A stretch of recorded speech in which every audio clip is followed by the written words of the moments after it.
mirë se erdhët në emisionin Rruga e Drejtë. Sonte do të bisedojmë me Hoxh Ismailin rreth komentimit të surës El Asr.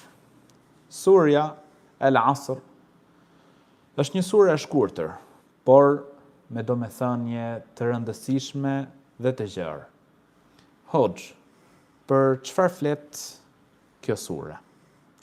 Elhamdulillah, wassalatu wassalamu ala rasulillahi ma ba'du. Falënderimi takon Allahut të lartësuar, lavdrimet, bekimet dhe paqja qofshin mbi njeriu më të mirë të dërguarin ton Muhammedin, familjen e tij, shokët e tij dhe mbi gjithë ata të cilët ecin në rrugën e tyre deri në ditën e gjykimit.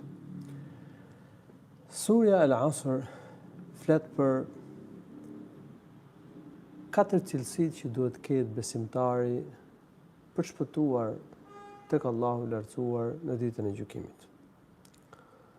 Kush nuk i ka këto 4 cilësi që janë imani, besimi, veprat e mira, thirrja në rrugën e drejtë dhe thirrja për durim,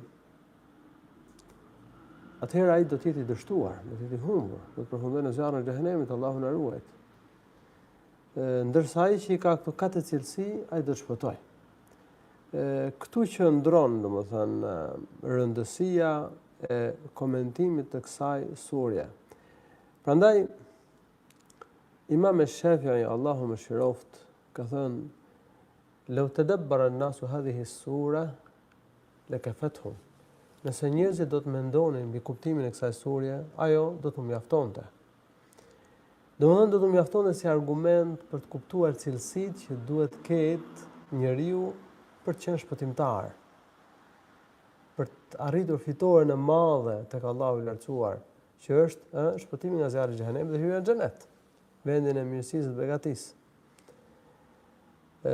Se njeriu s'mund të shpëtojë nëse nuk i ka këto cilësi, siç kuptohet nga kjo sure.